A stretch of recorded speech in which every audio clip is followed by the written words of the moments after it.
আপনার মুখে অভিযোগ মানে না, কারণ আপনি নিজে ভোট লুটেরা। আপনার মুখে ধর্মের কাহিনী মানায় না। চোরের মুখে যেমন ধর্মের কাহিনী মানায় না, তেমনি আপনার মুখেও ধর্মের কাহিনী মানায় না।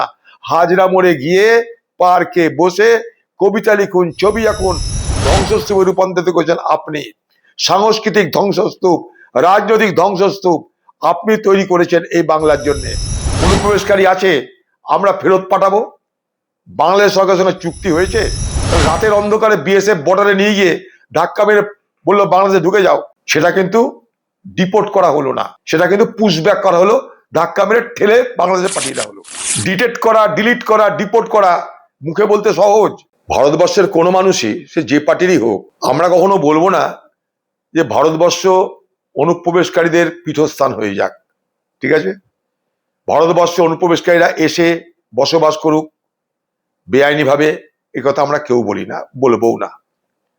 আরো বলি আপনাদের, আমি যখন প্রথম লোকসভার এমপি হয়েছিলাম 99 সালে, 13তম লোকসভা, আদবানিজি ছিল তখন হোম মিনিস্টার, গৃহমন্ত্রী।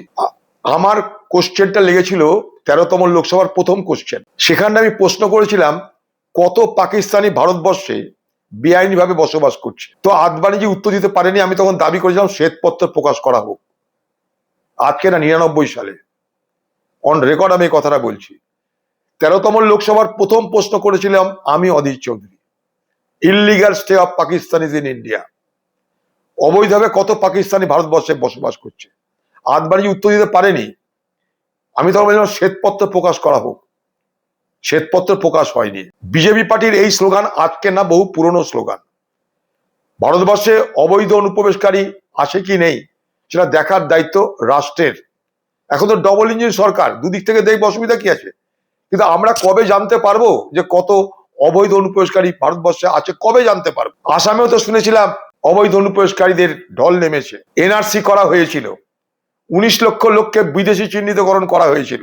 19 লক্ষের মধ্যে 14 লক্ষ হিন্দু বার হয়েছিল, 5 লক্ষ মুসলমান বার হয়েছিল। আমি স্মরণ করতে চাইছি তাদেরকে যে তাদের রেকর্ড এইটা। তাই পশ্চিমবঙ্গে নিশ্চয়ই ভোটের আগে অনুপ্রবেশকারী এসআইআর এর নামে 1.5 কোটি 2 কোটি লোক নাকি বাদ যাচ্ছিল।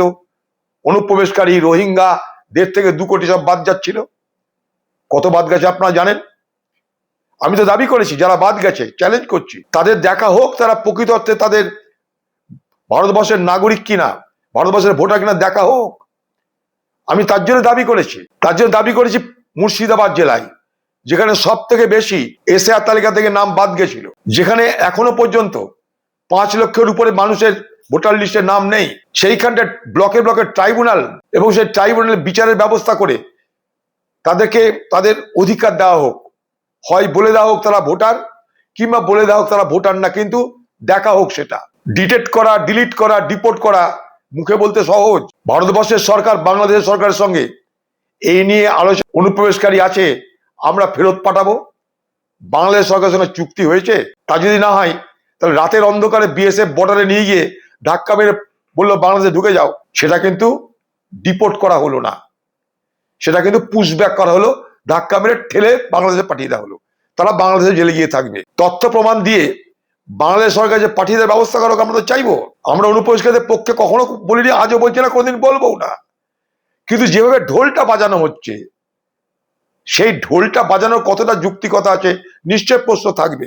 যদি বলেন কেন, মনে করুন পশ্চিমবঙ্গ হাজার হাজার পুলিশের পদ খালি পড়ে আছে। হ্যাঁ, ট্রাফিকের পুলিশ পাওয়া যায় না, বিট হাউসে পুলিশ পাওয়া যায় না, থানায় পুলিশ পাওয়া যায় না, সেখানে সিভিক দিয়ে কাজ চলে, সেখানে ব্লকে ব্লকে ব্লকে ব্লকে জেলায় জেলায় অনুপ্রবেশকারী ধরার জন্য পুলিশ কোথা থেকে জোগাড় হবে? হ্যাঁ, যেখানে স্বাস্থ্য নেই, শিক্ষা নেই, তার পরিকাঠামো করার আগে থেকে ডিটেনশন সেন্টার বানিয়ে কাকে রাখা হবে?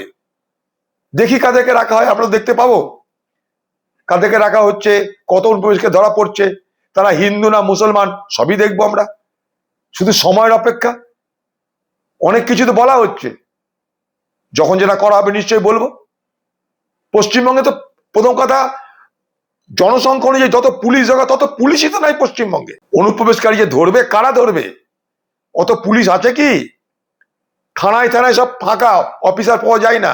জনসংখ্যা বাড়ছে, পুলিশের সংখ্যা বাড়ছে না, পুলিশের নিয়োগ হচ্ছে না, হাজার হাজার পদ পুলিশে খালি পড়ে আছে। আগে বেকার বাংলার বেকার যুবকদের পুলিশের খালি পদগুলোতে ভর্তি করার ব্যবস্থা করা হোক, চাকরি দেওয়া হোক, পুলিশের সংখ্যা বাড়ানো হোক, তবে তো ডিটেনশন সেন্টার কথা মনে আসবে বা বিষয়টা আসবে পরে।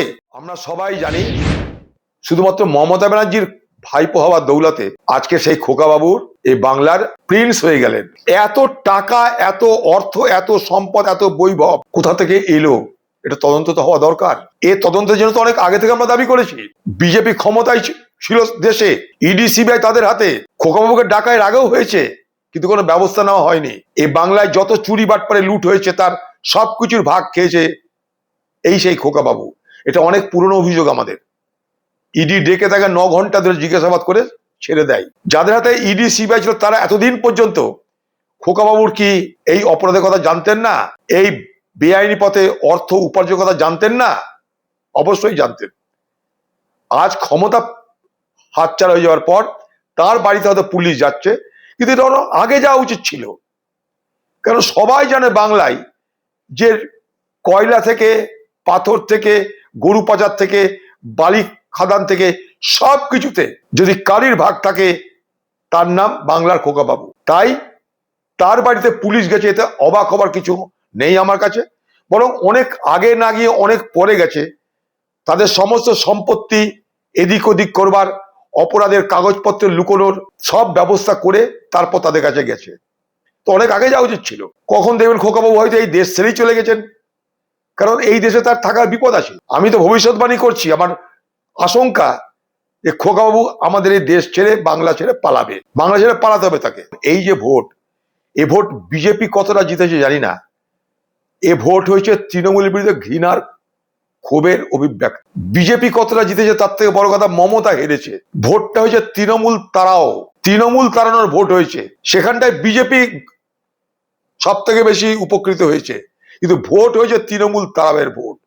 ভোট বিজেপিকে আনার ভোট যতটা নয়, তার থেকে অনেক বেশি ভোট হয়েছে তৃণমূল তাড়ানোর ভোট। তাই যখন তৃণমূল তাড়ানোর ভোটের ঘৃণার অভিব্যক্তিটা এইভাবে ব্যালট বক্সে পড়েছে, যার ফল আমরা দেখতে পাচ্ছি সরকার বদল হওয়ার পর, এটা খুব স্বাভাবিক প্রতিক্রিয়া বলে আমি মনে করি। উচিত অনুচিত পরের প্রশ্ন, প্রতিক্রিয়াটা স্বাভাবিক। তাও তাই বলে কিছুই হয়নি, 2-4টে চট থাপ্পড় তো মেরেছে, তার বেশি কিছু হয়নি। এই বাংলায় তৃণমূল ক্ষমতা আসার পর কি করতো সেটা আমরা সবাই দেখেছি। ক্ষোভের অভিব্যক্তি, ঘৃণার অভিব্যক্তি। চোর চোর বলবে কি ভদ্রলোক ভদ্রলোক বলবে? চোরকে চোর বলছে। চোর তো চোর, কারণ মানুষ জানে তৃণমূল পার্টির নেতারা চোর, তাই বলছে চোর। লাজ্জুত খাচ্ছে, কারণ তারা লাজ্জুত খাওয়ার মতো কাজ করেছে, তাই লাজ্জুত খাচ্ছে। তৃণমূলের নেতাদের ঘর থেকে বার হওয়া বন্ধ হয়ে গেছে। দ্বিতীয় দেখেন ঘর থেকে আর বার হচ্ছে না। বাংলার সম্রাজ্ঞী এতদিন ধরে 15 বছর ধরে বাংলায় করে কমে খেলেন আপনি, এখন আর ঘর থেকে বার হচ্ছেন না। আপনার ভাইরা সব মার খাচ্ছে, আপনি ঘরে বসে ফেসবুক করছেন। তিনি এছাড়া অনেক কথা বলেছেন। 2000 নাকি পার্টি অফিস পুড়িয়ে দিয়েছে, দখল করে নিয়েছে, হাজার হাজার তাঁর দলের লোকদেরকে অ্যারেস্ট করা হয়েছে। আমার প্রশ্নটা অন্য জায়গায়, যে অগ্নিকন্যার কি হঠাৎ জেনেটিক পরিবর্তন হয়ে গেল, যে তিনি আন্দোলন ভুলে গিয়ে কর্মীদের সুখে দুঃখে না থেকে নিজেকে ফেসবুকের মধ্যে ঢুকিয়ে নিলেন? আমি তো তাকে দেখতে চেয়েছিলাম যে তার কথা যদি সঠিক হয়, তার যদি প্রতিবাদ সঠিক হয়, তাহলে তার তো উচিত এসপ্ল্যানেডে মোড়ে এখনই অনশনে বসে যাওয়া। তিনি তো এইভাবে আন্দোলন করতেন আগে, এখন কেন করছেন না আন্দোলন? তিনি মানুষের সুখে দুঃখে না থেকে, কর্মীদের সুখে দুঃখে না থেকে নিজেকে ফেসবুকে নিজেকে স্থান করে দিলেন। আমি তো এটার জবাব চাইবো আগে। তৃণমূল হেরেছে আপনার আর খোকাবাবুর জন্যে। আপনি আর খোকাবাবু বাংলায় রাজনীতিতে আমদানি করেছেন, লুট, চুরি, সন্ত্রাস, ভোট লুট সব আপনি আমদানি করেছেন। আজকে আপনার মুখে ভোট লুটের কথা শুনে আপনাকে স্মরণ করে দিতে চাই, এইভাবেই আপনার নেতৃত্বে পশ্চিমবঙ্গে হাজার হাজার পঞ্চায়েত লুট হয়েছে। ভোট শুরু হবার আগে, নির্বাচন হওয়ার আগে পশ্চিমবঙ্গে পঞ্চায়েত নির্বাচনে 20,000, 22,000 আসনে বিনা প্রতিদ্বন্দ্বিতায় তৃণমূল জিতত।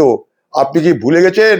পঞ্চায়েত নির্বাচনে বিডি অফিসের মধ্যে ব্যালট বক্সে ব্যালট পেপার ভরে দেওয়া হতো, আর বুথের ব্যালট পেপারগুলোকে, ব্যালট বক্সটাকে ফেলে দেওয়া হতো। আপনি কি ভুলে গেছেন?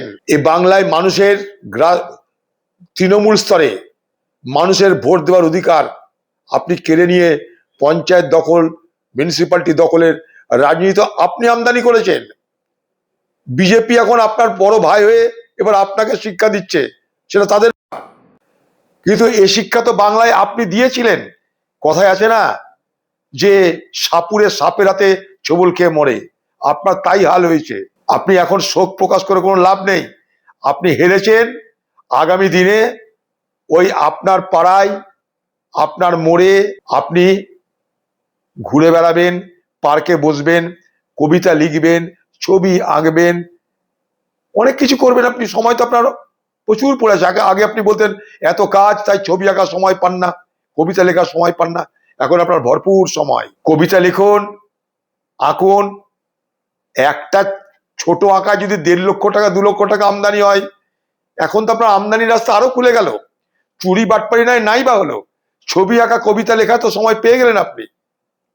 এখন আপনি ভালো করে ছবি আঁকুন, কবিতা লিখুন। আপনার মুখে অভিযোগ মানায় না, কারণ আপনি নিজে ভোট লুটেরা। আপনার মুখে ধর্মের কাহিনী মানায় না। চোরের মুখে যেমন ধর্মের কাহিনী মানায় না, তেমনি আপনার মুখেও ধর্মের কাহিনী মানায় না। হাজরা মোড়ে গিয়ে পার্কে বসে কবিতা লিখুন, ছবি আঁকুন, মনের জ্বালা জুড়ানোর জন্য ওখানে একা একা বকবেন। আপনার পাশে কেউ দাঁড়াবে না, কেউ তাকাবে না। এই বাংলাকে ধ্বংসস্তূপে রূপান্তরিত করেছেন আপনি। সাংস্কৃতিক ধ্বংসস্তূপ, রাজনৈতিক ধ্বংসস্তূপ আপনি তৈরি করেছেন এই বাংলার জন্য। এই বাংলায় ভবিষ্যতের ইতিহাস আপনাকে ক্ষমা করবে না।